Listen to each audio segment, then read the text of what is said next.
Everyone knows chords, and especially triads, are a very important part of music.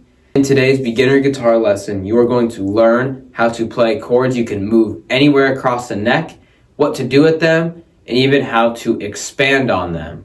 For the first part of this video, you're going to be learning how to do movable chord shapes such as bar chords. So the first one is major, and you can start this anywhere on the neck, and you want to pay attention to what's happening on the lower E string. G, a C, and an A.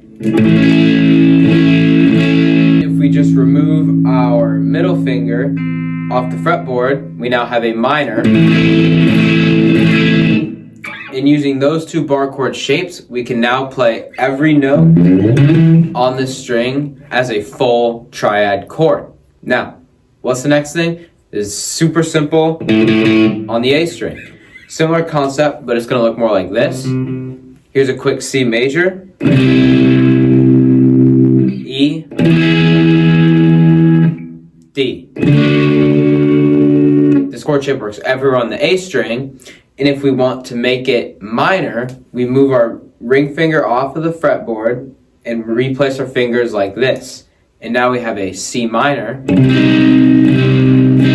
E minor, D minor, and so on. But you've learned those really simple shapes. You're probably thinking, how can I add more flavor to them? Luckily for you, there's several things you can do to make them a hell of a lot better. To start with the major, we can remove this octave or our pinky finger, and then we can also do the exact same thing on the minor version. Now, how could we make a 7 chord on this? Instead of barring our ring finger, we're going to do this instead. Alternatively, the minor way to do it would be like this. Now, what else can we do? If we learn these thumb over Hendrix chords, we now unlock a couple other ways to manipulate this major or minor shape, which is if we add our pinky to the string next to the one holding the octave, we have a suspended 4.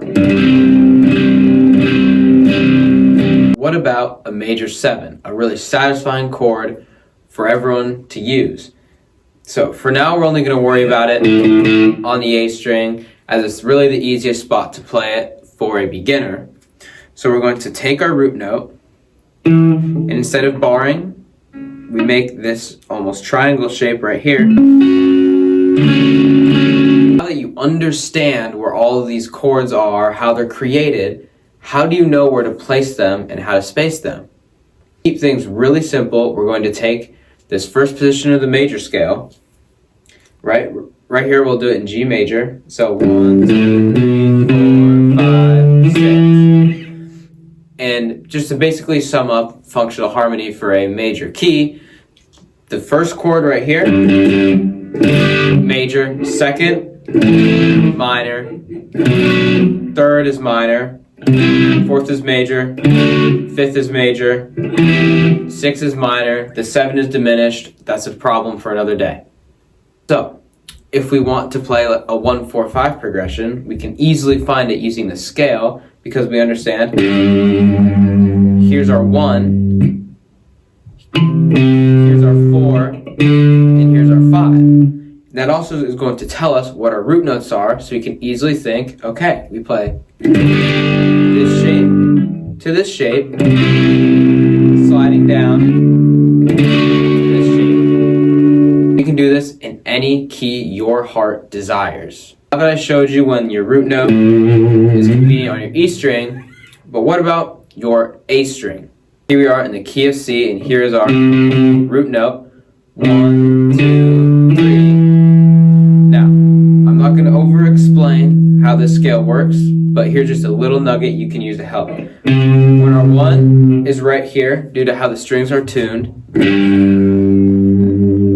the lower E string will be a perfect 5th. So 1, 5, and our 4 is on the F, and our 6 is right here on the A. And so if we want to navigate a 1, 6, 5, here's how we do it. Find our 1 at C,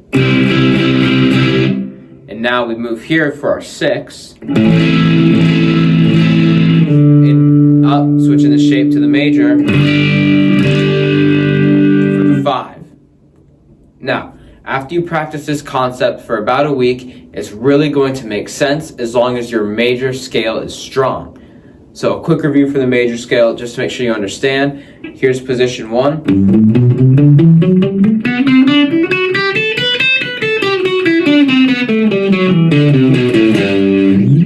We're really going to want to use that original shape.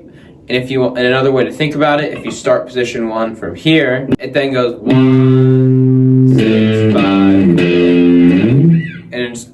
and to help you out more, here's it on another spot. 1, 6, 5. So now that you understand how to make movable chords you can put into any key, anywhere on the neck, as long as you know the most simple part of the major scale, let me know what other concepts you need help with for the next guitar lesson, or any feedback you have on the video to make them better for you and everybody else.